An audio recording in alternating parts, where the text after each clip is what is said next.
Voilà, Fabienne, ravi de te retrouver. On a parlé tout à l'heure de ton cheminement, de ton évolution à partir d'une expérience de mort imminente et d'une maladie neurologique qui a été guérie, on peut dire miraculeusement, et de ton ouverture à la dimension spirituelle. Et maintenant, je voudrais qu'à partir de tout ça, de tout ce contexte de ta vie qui s'est transformé, que tu nous parles de ta pratique, là maintenant, où tu en es, comment tu procèdes, qu'est-ce que Mhm. ça t'apporte, qu'est-ce que ça peut apporter aux autres. Alors, donc j'ai une formation de sophrologue à la base. Et en fait, je me suis rapidement, lors de mes séances, rendu compte que je voyais à côté des personnes, alors pas systématiquement, mais des sortes de points lumineux. Au début, je me disais, mais qu'est-ce que c'est que ça? C'est mon cerveau, c'est mes yeux, etc. Sauf qu'en fait, j'ai compris que c'était de l'autre côté qui s'est manifesté. Alors, on appelle ça ange gardien ou guide, un peu importe, mais en tout cas, ou un défunt peut-être, une présence pour la personne. Et en fait, petit à petit, comme lors de mes séances, on va dire, capter des infos qui n'étaient pas forcément verbalisées par les personnes. J'ai commencé à m'intéresser un peu au monde énergétique et j'ai décidé de me former, en fait, tout simplement, mais à l'énergétique au sens large du terme, c'est-à-dire cette énergie qui est en nous, qui est autour de nous aussi et qu'on peut canaliser, entre guillemets, par l'invisible. Voilà, et c'est ce que je faisais finalement quand j'avais demandé de l'aide à la haut pour m'aider.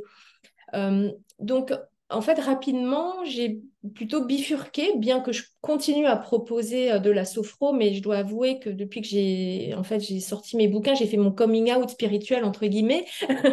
Les personnes viennent plutôt me voir pour cette notion de reliance et cette énergie, en fait. Euh, donc, ce que je fais aujourd'hui, c'est des séances pour des personnes qui ont soit des soucis de santé, soit des problèmes d'ordre émotionnel ou qui ont un petit peu de mal, voilà, qui ont des blocages aussi dans leur vie, des personnes qui peuvent être en deuil ou qui ont elles-mêmes aussi vécu des expériences type EMI ou expériences de vécu subjectif avec des défunts aussi, ou en fin de vie. Enfin voilà, donc comme je suis ouverte en fait à tous ces phénomènes, bah, les personnes peuvent plus facilement venir aussi se confier, échanger sur toutes ces thématiques-là, bien que je précise encore une fois, je ne suis pas ni médecin ni psychologue, donc si besoin est, bien sûr, j'adresse aux personnes les plus compétentes, mais du moins, il y a cette possibilité d'un échange. Voilà, où je sais que pertinemment, parfois, il y a des médecins qui peuvent ne pas être ouverts, en fait, sur les EMI, sur bah, voilà, quelqu'un qui dit, j'ai vu mon grand-père au pied de mon lit, etc., etc. Euh, donc, concrètement, comment se passe la séance? Alors, je pratique et en présentiel et en distanciel. Donc, la personne peut être chez elle, en France, même à l'étranger. J'ai des personnes aussi à l'étranger, même à l'autre bout de la planète. Donc, ça peut paraître fou, mais pour moi, l'énergie euh, n'est qu'information. Donc, en réalité, il n'y a pas de notion de distance ni de temps. On fait un premier point, c'est une mini anamnèse dans le sens où je demande à la personne quels sont ses besoins, quelle est sa demande. Donc, on fait un petit point ensemble là-dessus.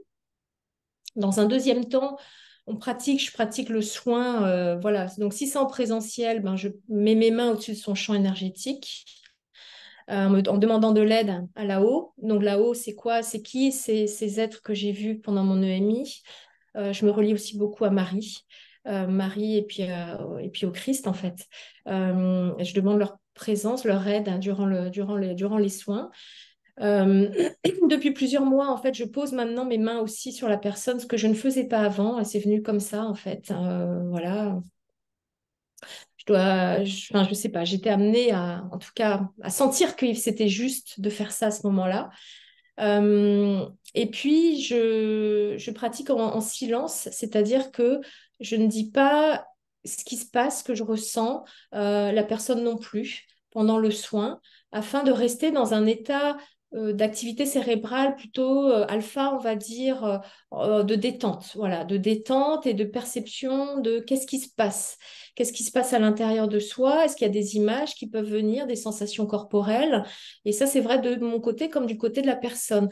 Donc, je dis à la personne simplement de se mettre dans un processus d'observation et de son corps et peut-être d'images, d'informations qui pourraient surgir. Et dans la mesure du possible, de laisser passer les pensées. Après, si elles sont là, c'est pas un souci, hein, c'est comme ça. Mais ça n'empêche pas que de toute façon, le soin se fait, l'énergie se circule. Euh, et à la fin, on fait un petit débriefing ensemble, de part et d'autre. Voilà un petit peu comment se passe le soin, en tout cas en présentiel. Et puis à distance, j'allais dire c'est pareil, sauf que moi, je me relie à la vibration de la personne qui peut être soit par le téléphone, donc le son. Voilà, je me connecte grâce au son qui pour moi est une onde, donc donne une information pour agir sur la personne. Et je l'imagine comme un hologramme. Alors, c'est pas très joli comme terme, mais c'est vraiment ça, une représentation de la personne. Et puis voilà, je l'imagine qu'elle est sur la table et j'agis sur elle comme si elle était en présentiel. Voilà un petit peu comment je fonctionne. Alors, j'avais demandé à vivre cette expérience avec toi d'un soin en distanciel. Donc, toi à Vannes et moi à Saint-Quentin, donc de l'ouest et l'est de la France, hein, vraiment avec des centaines de kilomètres de distance. Et effectivement, ce jour-là, j'avais eu des contrariétés et j'étais un peu dans un état d'anxiété ou même d'angoisse. Et le soin m'a énormément apaisé, donc je l'ai vécu dans mon corps, dans mon âme, hein, un apaisement réel qui fait que les questionnements, les doutes dans lesquels j'étais avant le soin ont disparu, vraiment disparu après le soin, sans que j'ai eu à faire quelque chose de mental. Mm. Et ce qui m'a aussi beaucoup plu et beaucoup fait évoluer dans ton soin, c'est ce que tu as dit juste avant et juste après, me renvoyant à moi-même, euh, et qui a fait son chemin les jours d'après. Alors, sur le plan physique, j'ai eu cet apaisement, cette ouverture, j'ai vu beaucoup de choses pendant le soin. Ça, c'était immédiat. Et dans les jours qui ont suivi, ce sont tes quelques paroles avant et après le soin qui ont cheminé en moi et m'ont permis voilà, de m'ouvrir, de lâcher, de- d'être plus, moins dans l'illusion finalement de tout ce qui se passe autour de nous et plus dans l'essentiel. Ouais. Donc voilà, je peux témoigner que c'est un soin qui a des effets réels. Merci beaucoup, Saverio, pour ce beau retour. Je suis touchée, merci. Mm.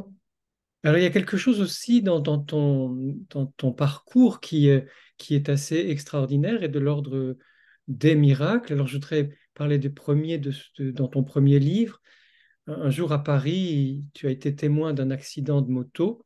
Oui. Et tu as pu intuitivement aider ce monsieur, ce motard qui était blessé.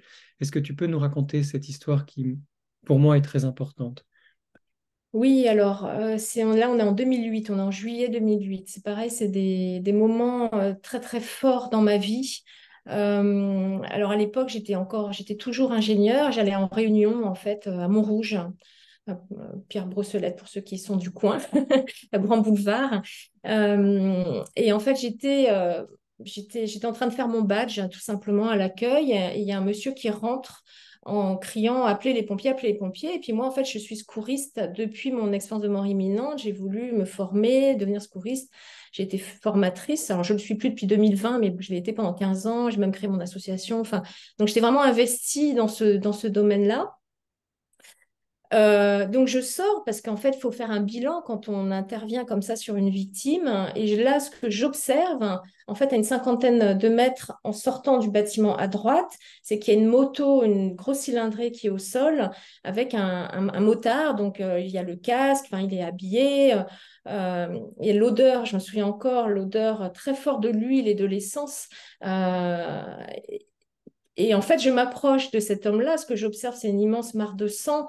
En fait, il est légèrement sur le côté, une immense mare de sang qui, pardon pour les personnes sensibles, euh, euh, il y a une immense mare de sang qui coule en fait de part sous son casque en fait. Et ce que j'observe dans cette mare de sang, c'est un liquide jaunâtre. Donc, je sais en tant que secouriste que c'est le casque, enfin, c'est le cerveau qui a été endommagé, le liquide encéphalo-rachidien, en fait, hein. Donc, je me suis dit, mon Dieu, enfin, tout va très vite, hein. Tout va très, très vite, les prises de conscience, que le choc a été extrêmement brutal et que cet homme-là, bah, il y a très peu de chances, en fait, qu'il s'en sorte.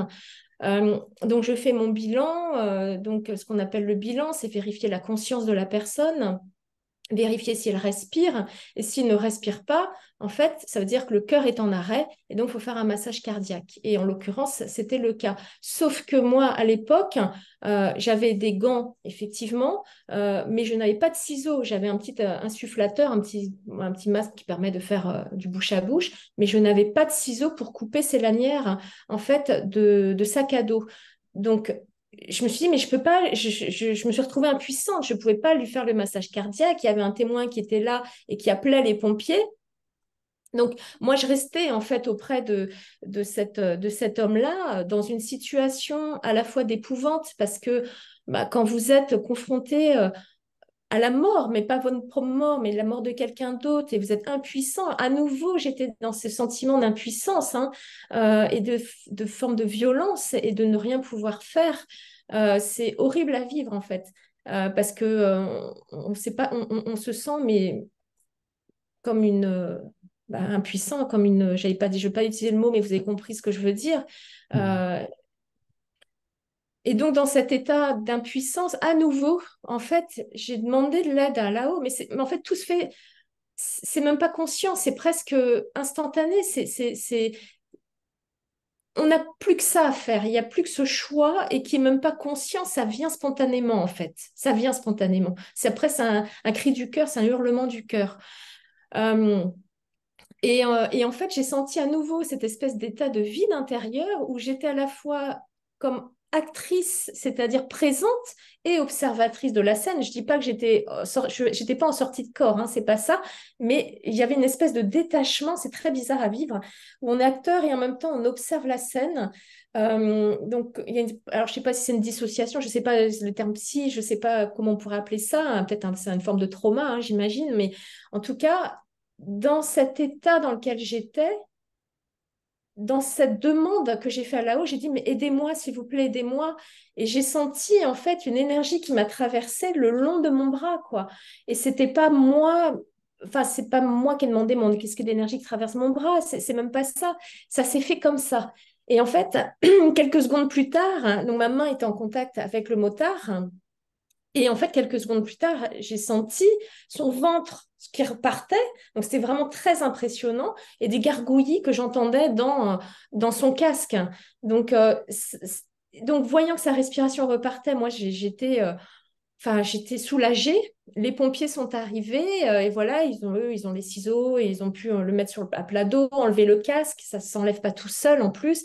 Bon, la scène était horrible parce que tout le visage était bien évidemment sanglanté, donc je ne voyais pas à quoi ressemblait cet homme-là. Donc ça a été voilà, une expérience très forte pour moi et sur le plan émotionnel, physique et sur le plan spirituel aussi.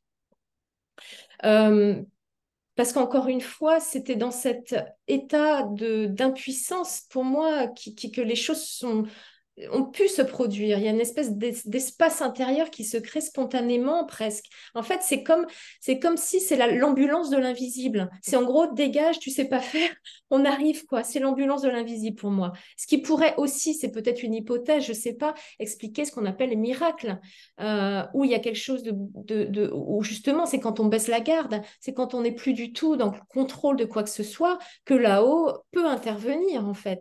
C'est comme s'il y Oui. avait une espèce de lutte intérieure, sinon, entre je veux contrôler, je veux que ce soit comme ci, comme ça, et puis là-haut qui ne peut pas vraiment intervenir. Enfin, je sais pas, c'est des hypothèses qui me viennent un peu comme ça, Oui, mais c'est très intéressant parce qu'effectivement, quand on lâche prise, quand il n'y a plus l'ego, quand il n'y a plus cette volonté de contrôle, on laisse faire des dimensions beaucoup plus puissantes que nous, oui, des énergies beaucoup plus fortes qui peuvent agir de façon juste. oui, Et je vais faire un témoignage que je n'ai jamais fait, que j'ai jusqu'à présent gardé pour moi, mais qui va tout à fait avec ce qu'on s'est dit dans le premier entretien, ce que tu dis là. il m'arrive certains jours, le matin, quand je prie, de dire, j'offre cette journée. Donc, je parle à Marie, à Jésus ou à la source, peu importe, parce que je ne suis plus dans une démarche religieuse depuis longtemps, mais je reste connecté à l'invisible, à l'au-delà, et voilà, à ces puissances de là-haut. Et je dis, je t'offre ou je vous offre cette journée ou j'offre cette journée. Et ce sont ces journées-là où il se passe des choses formidables. C'est-à-dire que c'est comme une espèce de, voilà, je me retire, je m'efface, je laisse faire, je laisse advenir. Et ce sont dans ces journées-là qu'il y a des surprises qui me dépassent et où se sont passées des choses qui ne dépendent absolument pas de moi. Oui, Donc à ma très modeste mesure, mais ça me fait penser à ça. C'est-à-dire qu'effectivement, quand on laisse la place, quand on fait la place ou oui, qu'on est dans ce vide, dans ce vide accueillant, dans ce vide de réception, à ce moment-là arrivent les miracles, petits ou oui, grands. oui. Et j'ai été très touché dans ton deuxième livre, qui est très beau aussi, un livre sur l'eau, de ce que tu racontes, de ton expérience à Lourdes, parce que tu as vécu toi-même deux miracles à Lourdes, le premier pour un ami et le deuxième pour toi-même. Est-ce que tu peux nous raconter ces expériences? Oui, alors là, on est en 2019 hein, et je suis partie à Lourdes avec une amie, Sonia. Sonia qui est un peu, enfin, qui est spécialiste même des EMI, extrêmement éminente, hein, qui est réalisatrice du film Faux départ. Donc, on se connaît depuis 2017 avec Sonia. Et donc, on a décidé, en fait, toutes les deux de partir là-bas. Sonia était en perte de foi. Moi, voilà, j'avais aussi cette envie d'y aller. Et on est parti pour prier, en fait, alors prier à ma façon, parce qu'à l'époque, je ne savais pas du tout comment prier. Donc moi, je fais ça naturellement, enfin naturellement comme on peut parler là, mais en me mettant relié au cœur. Et donc avec Sonia, on était face à la grotte, juste à côté de la plaque. Je ne sais pas si tu es déjà allé à Lourdes, mais il y a une petite plaque en fait qui est dédiée à la Bernadette Soubirous, qui était la petite voyante à laquelle la Vierge Marie serait apparue. Donc on priait juste à côté de cette plaque-là. Et donc on prie pour nos familles, des amis, bah moi certains clients, etc. Et donc on est vraiment en mode recueillement. En plus, Sonia venait juste de m'apprendre le Je vous salue Marie, sachant que moi, je connaissais pas, donc c'était rigolo. Puis on en blaguait en fait toutes les deux parce qu'elle me dit, tu te rends compte, toi, l'ancienne athée qui croyait pas, à qui j'apprends, alors qu'elle, elle est d'origine, voilà, ses parents sont musulmans, mais pas, enfin voilà, très ouverts, etc. Et elle pas du tout dans la religion ou quoi. Et donc, c'était rigolo de se retrouver là à Lourdes toutes les deux dans cette situation presque cocasse en fait. Et donc on en riait, hein, on en riait. Et puis bon, voilà, on se met en mode de recueillement. Elle venait aussi pour prier pour son ami Gérard, qui est un monsieur âgé qui habite à Menton. Donc il n'était pas physiquement présent avec nous, mais c'était important pour Sonia de prier pour lui. Et donc elle m'en parle. Donc je dis, bah oui, on va prier ensemble, bien sûr. Donc on se met en mode recueillement. Et donc les yeux fermés, etc. Et puis à un moment donné, Sonia me dit, Fafa, ouvre les yeux, regarde, regarde, il y a des particules de lumière, il y a plus de lumière tout autour de nous.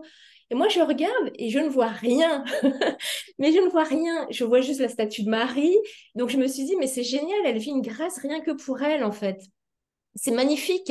Donc, j'étais super heureuse pour elle. Mais je dis, bon, bah mince, c'est un peu dommage. Moi, je le vois pas. Alors, ça, c'est mon petit ego hein, qui parlait. Il disait, oh, c'est dommage, je le vois pas. Et puis, l'après-midi passe. Et en fin d'après-midi, Gérard nous appelle et il annonce que son opération qui devait avoir lieu pour son foie et sa vésicule biliaire, en fait, est annulée. Et sa chirurgienne lui a annoncé, et elle ne comprend pas. Elle lui dit, monsieur, je ne vais pas donner son nom de famille, mais bien qu'il probablement il témoignera plus tard, mais en tout cas, aujourd'hui, je ne me permets pas de donner son nom de famille. Euh, euh, elle dit, voilà, monsieur A, bah, on ne comprend pas ce qui se passe, il n'y a plus rien. Donc, on annule l'opération. Vous êtes un mystère. Vous êtes un mystère. C'est incroyable. Et donc, elle lui a annoncé ça au moment où nous, on était en train de prier, c'est-à-dire entre 12h30 et 13h30. Donc, après, je me suis dit, mais enfin, on était sur un petit nuage avec Sonia, mais on n'en revenait pas, on touchait plus terre, quoi. On s'est dit, mais c'est incroyable ce qui s'est passé. Et alors après, moi, parce que forcément, je reviens aussi quand même les pieds sur terre, j'essaie de comprendre. Euh, le matin, il passait son IRM. Le midi, sa chirurgienne lui annonce qu'il n'y a plus besoin, il n'y a plus rien. Et le soir, il nous dit, bah, il n'y a plus rien. Et ça correspondait au moment où on priait pour lui, quoi. Donc, sur la ligne de temps, on peut se dire que, bah, se dire qu'il était forcément guéri avant la prière. Mais pour moi, il n'y a pas de notion de temps. Quand l'amour de l'autre côté intervient, c'est plus du tout les mêmes règles, les mêmes lois que nous sur Terre. Sachant qu'en plus, on est venu avec cette intention aussi de prier pour lui. Donc, j'allais dire, c'était déjà entre guillemets dans l'air, finalement, cette intention, ce souhait, ce désir qu'il puisse être aidé. Donc ça a été vraiment fabuleux pour nous deux. J'ai demandé après récupérer le dossier médical, j'ai fait analyser par un autre médecin. Le foie, il y a marqué noir sur blanc, le foie est revenu ad intégrum. En fait, il avait une cirrhose en fait au foie, et donc il aurait dû normalement, enfin, une stéatose, pardon. Le terme exact, c'est une stéatose. Donc le foie gras, limite cirrhose en fait. Donc il devait vraiment se faire opérer et il n'y avait plus rien, foie revenu ad intégrum, plus rien. Et aujourd'hui, nous sommes en 2023, il n'a toujours plus rien. Donc, c'est fou, quoi. Et pour lui, ça ne l'étonnait pas. C'était quelqu'un, et c'est quelqu'un qui est croyant, il croit en l'Esprit Saint, en la force de l'Esprit Saint, de Marie. Et pour lui, il n'est pas étonné. Et moi, je trouve ça génial parce que autant moi, même parfois, je peux être dans le doute en me disant, oui, mais alors parce que je me pose toujours 36 000 questions de faire la part des choses, c'est quoi les paramètres, etc., etc. Mais voilà, lui, c'était l'évidence. Et ça, c'était le premier jour. Et le lendemain, du coup, on a décidé avec Sonia de partir au bain. Donc, en fait, il y a les piscines, ce qu'on appelle les piscines, qui sont destinées effectivement souvent, alors ce sont des personnes malades, hein, mais on n'est pas obligé d'être malade physiquement, bien sûr, pour y aller. On a décidé d'y aller et on a vécu aussi toutes les deux une expérience vraiment très forte où en fait, ben, alors les hommes sont séparés des femmes. On nous demande de nous dévêtir complètement. On nous met en fait un tissu, voilà, sur nous. Et bon, moi, c'était une première. Hein, enfin, voilà, c'était donc je me laissais porter. Et on se retrouve euh, au niveau du bain. Alors le bain, c'est quelque chose qui est peu profond. Il faut imaginer, je ne sais plus, ça fait peut-être 20 cm, 30 cm, je ne sais plus exactement, mais c'est peu profond. Il y a deux hospitalières de part et d'autre en fait, qui m'accompagnent et qui me demandent, il y a la statue de la Vierge, et elle me dit, bon, on fait un Ave Maria. Alors je me dis, heureusement que je l'avais appris la veille. Enfin, pas Ave Maria, je vous salue Marie, pardon. Et donc, je réussis le Je vous salue Marie avec les deux hospitalières. Et elles me disent, voilà, si vous avez une intention à déposer à la Vierge, hein, puis moi, je suis prise un peu de court. Et en fait, je dis, bah, je veux juste avoir un cœur pur. Voilà. Et c'est juste ce qui me vient à ce moment-là. Donc, elle me baigne, sauf la tête. Et en fait, je suis prise d'une... Alors, c'est même pas une émotion, parce que il y a quelque chose d'autre. Pour moi, c'est mon âme, en fait, qui s'est mise à pleurer, sans compréhension. C'était pas une émotion de tristesse, c'était pas une émotion de joie, c'était quelque chose qui se purifiait en moi, en fait, avec cette sensation d'être à la fois toute petite, d'être d'avoir conscience de toutes mes faiblesses, toutes mes petitesses en fait, en tant que petit être humain, et en même temps de ressentir l'amour de Marie de manière inconditionnelle, comme une maman pourrait le faire quand son petit fait des bêtises. Voilà, elle dit mais c'est pas grave, t'inquiète pas. Il y a cette notion vraiment euh, comment dire, de rassurer en fait. Et ça m'a bouleversée. Et je pleurais, j'arrêtais pas de pleurer. Et les hospitaliers m'ont dit, mais ça va, ça va, ça va. Je fais oui, oui, mais j'étais mais bouleversée. Et en fait, de là, j'ai commencé à poser des questions après au docteur Patrick Tellier, qui était l'ancien médecin du bureau des constatations médicales de Lourdes. J'avais besoin de comprendre Marie et Jésus plutôt d'un autre regard plus religieux, parce que je n'y connaissais rien, en fait. Je connaissais pas la vie, enfin, les bribes, bien évidemment, de la vie de Jésus-Marie, etc. Mais pour moi, il y a eu un vrai, presque une renaissance. Et en fait, c'est ça, l'eau, c'est vraiment ses vertus. Il y a énormément de cas de guérison physique à Lourdes, mais aussi des guérisons de l'âme, en fait, c'est-à-dire des conversions, ce qu'on appelle des conversions où on se sent relié en fait à Marie, à ce plus grand. Donc pour moi, ça a été aussi un nouveau chemin qui a abouti. D'ailleurs, c'est la première fois que j'en parle à mon baptême. Je me suis fait baptiser il y a quelques mois. Mais comme je dis, c'est un oui à Marie que j'ai dit et pas à l'Église institution, voilà, qui pour moi est en perdition, et j'assume mes propos. Il y a tellement de problèmes de Mm. tous ordres, et puis d'intolérance et d'hypocrisie, je me permets de le dire aussi, dans ce monde-là. Donc voilà, c'est justement pour revenir à cette notion de cœur, il n'y a pas forcément l'ouverture du cœur comme on pourrait s'y attendre, puisque c'est comme l'amour qui est prôné, et ben, qui n'est pas toujours présent. Donc voilà, c'est un peu mon coup de gueule, pardon, entre guillemets, là, du moment, parce que je pense que pour moi, l'amour est en chacun de nous. Le message du Christ, c'est ça, de Dieu, c'est vraiment, on porte l'amour en nous. Euh, on- tout ce qui pourrait nous enfermer par des injonctions, par des contraintes morales, la moralisatrice, pour moi, ça diminue le cœur, ça rabougrit. Et ça rabougrit la personne qui le dit et ça rabougrit la personne qui le reçoit, si tant est qu'elle accepte aussi de recevoir cette injonction, cette non-ouverture. Et à mon sens, il y a beaucoup d'intolérance au sein des religions de manière générale, hein, de toute façon. Parce que moi, c'est des vraies questions que je me pose. C'est qu'est-ce qui est vraiment dans les messages qui sont transmis, des messages qui viennent de là-haut et des messages qui sont créés par l'être humain. Voilà, pour contrôler d'autres êtres humains. Donc voilà, bon, c'est un autre débat, Oui, mais très mais, important. C'est mais très qui est, important. mais qui est important aussi. Oui. Et c'est vrai que moi, j'ai des personnes qui me disent, mais pourquoi tu as eu besoin en fait de faire ce parcours? Mais pour moi, c'était en fait, jusqu'à présent, j'ai subi, entre guillemets, là-haut, enfin là-haut me faisait subir des choses, enfin c'est peut-être pas là-haut, en tout cas des formes de, que ce soit par la maladie, par l'intervention sur son motard, etc., ou des épreuves aussi difficiles. Euh, pour moi, c'était en fait tout simplement pour me permettre de m'ouvrir et d'accepter cette dimension plus vaste.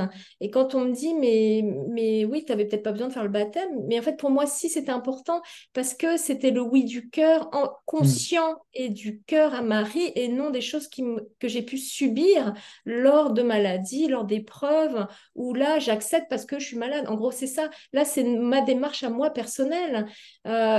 Donc, pour moi, ça, c'était hyper important. C'est ma foi. Et ça, personne peut me l'enlever. Peu importe ce qu'on peut dire, je m'en fous. Je m'en Mm. fous de tout bord. Mm. Ça me regarde moi et c'est moi avec là-haut. Et ça, pour moi, c'est un vrai engagement que j'ai pris. C'est un engagement de mon cœur et de mon âme. Mm. Et je sais que c'est très juste pour moi. C'est mon chemin aujourd'hui. Mais c'est peut-être pas le chemin de tout le monde non plus. Voilà, encore une fois, c'est mon expérience, hein. Je le précise. Euh, mais en tout cas, c'est ce qui fait sens aussi aujourd'hui pour moi dans ma vie. Merci, merci infiniment, Fabienne, pour ces beaux témoignages et pour tes prises de position que je partage concernant les églises et les religions. Je suis vraiment tout à fait d'accord avec tout ce que tu dis mot pour mot.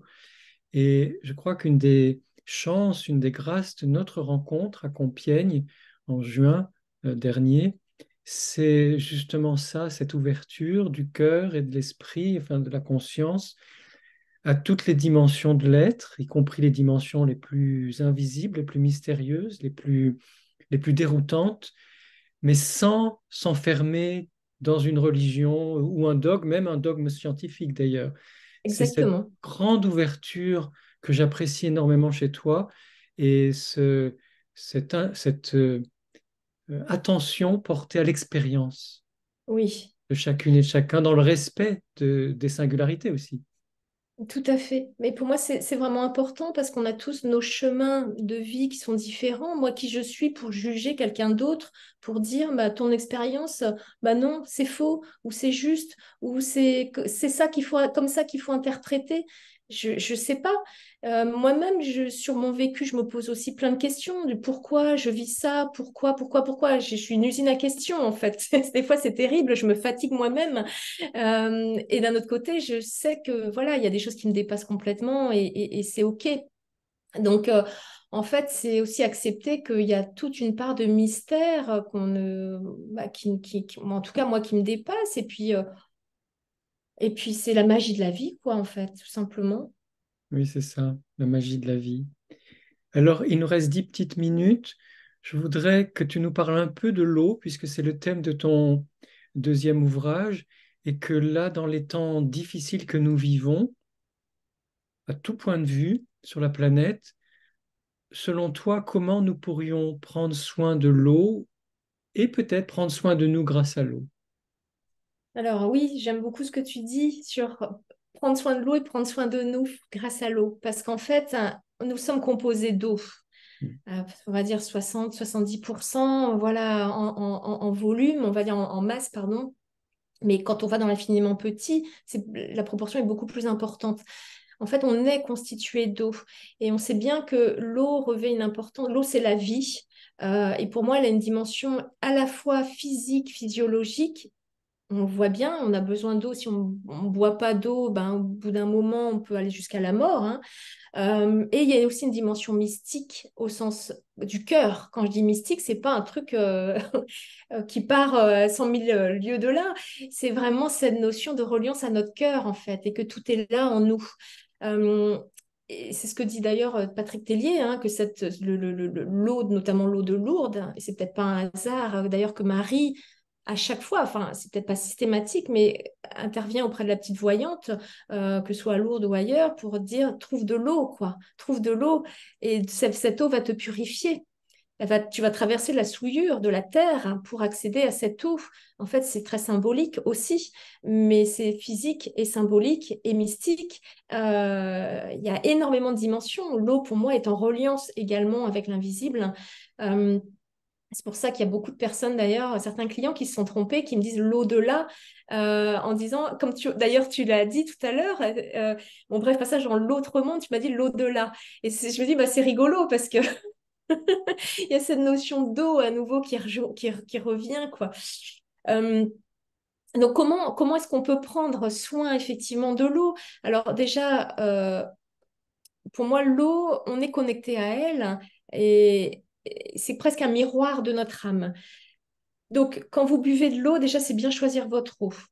Idéalement, pas une eau dans des bouteilles plastiques, ce genre de choses. Vous pouvez la dynamiser aussi. La dynamiser, ça veut dire en fait faire un petit tourbillon qui permet à l'air, donc l'oxygène, de venir. Et donc, qui dit oxygène, dit vie. Donc, voilà, c'est très intéressant aussi au niveau corporel. Une fois que vous buvez cette eau. Vous pouvez aussi mettre vos mains de part et d'autre et envoyer une information, alors de la lumière par exemple, mais une information, dire à cette eau, voilà, la remercier, de la gratitude, par exemple, pour le fait qu'elle va vous purifier. La première fonction de l'eau à la base, hein, dans notre corps, quand on boit de l'eau, c'est de désintoxiquer le corps. Voilà, elle va drainer, désintoxiquer. Donc, c'est la remercier, c'est lui mettre une intention aussi peut-être d'avoir de l'énergie pour la journée, par exemple. Il y a vraiment cette notion d'interaction entre l'eau et nous, encore une fois, hein. Donc, voilà, ce sont des petites choses tout simplement pour prendre soin de l'eau, parce qu'effectivement, aujourd'hui, l'eau va devenir un peu, c'est comme le pétrole, hein, on parle d'or bleu concernant l'eau, c'est-à-dire elle se raréfie de plus en plus. Donc, on a vraiment ce besoin de faire attention à l'eau extérieure. Et d'ailleurs, il y a des expériences qui ont été faites à distance pour envoyer des intentions, des prières, hein, sur de l'eau pour la changer, hein, changer sa structure. Ça, c'est pas des bêtises, c'est des choses qui existent, hein, la structure moléculaire.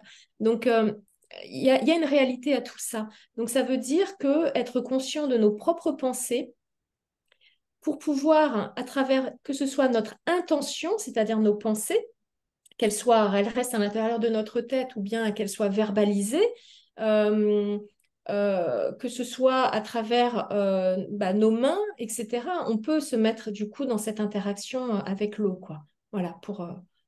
même pour se purifier, etc. Et prendre des douches en conscience aussi, ça c'est important. Mm. Merci, merci infiniment, Fabienne, pour ces 2 entretiens passionnants. Je sais que tu Merci à toi. prépares un troisième ouvrage. Oui, tout à Voilà. fait. Et peut-être que tu veux en dire deux, trois mots, puis peut-être aussi quelques mots sur ton voyage en Inde, qui sera peut-être une des expériences racontées dans cet ouvrage. Alors, oui, je suis effectivement dans un nouvel ouvrage qui aborde la thématique des guérisons, notamment les guérisons inexpliquées.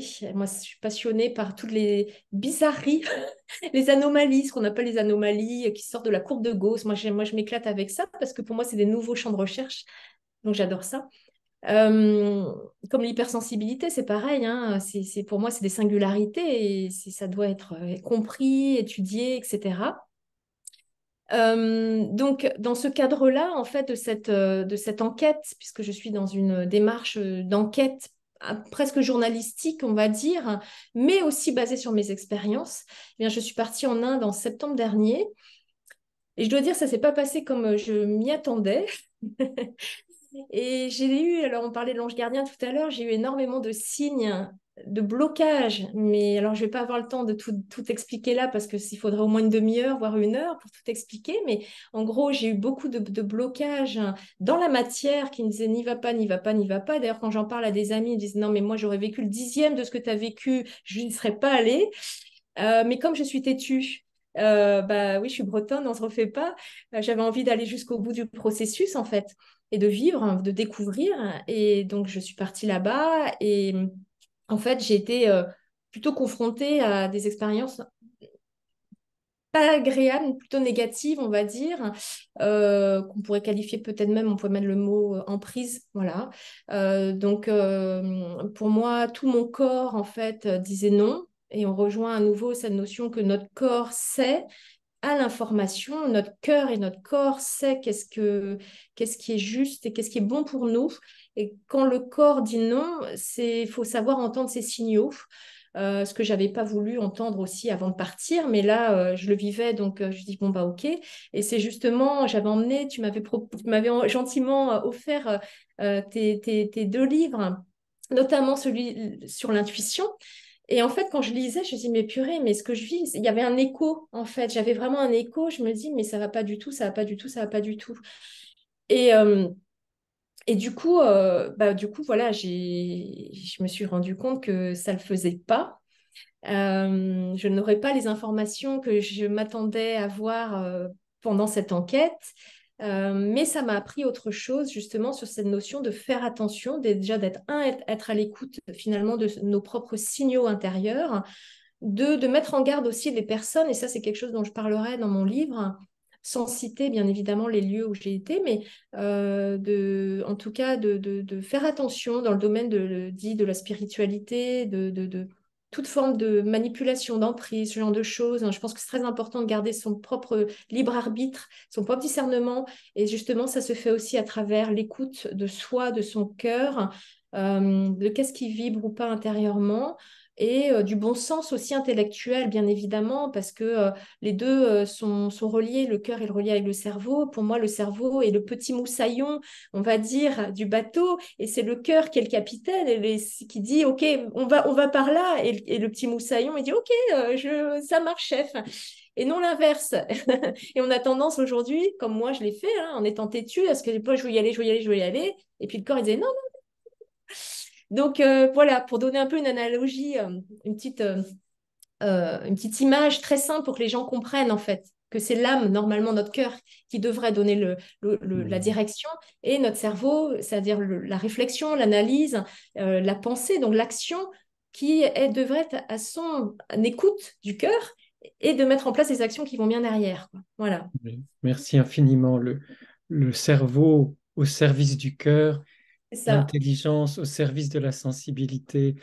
Merci infiniment, Fabienne. C'était passionnant. Je Merci souhaite à que toi, tes Fabio. paroles, merci à toi, je souhaite que tes paroles se répandent le plus possible parce qu'elles feront du bien, elles font du bien aux personnes qui t'écoutent. Elles me font du bien. Et donc, un grand merci infini du fond du cœur et à une prochaine fois. Avec plaisir, hein. Au revoir, Bonne journée Fabienne. à toi. Au revoir, Séverio. Merci. Au Merci à toi. revoir. Au revoir.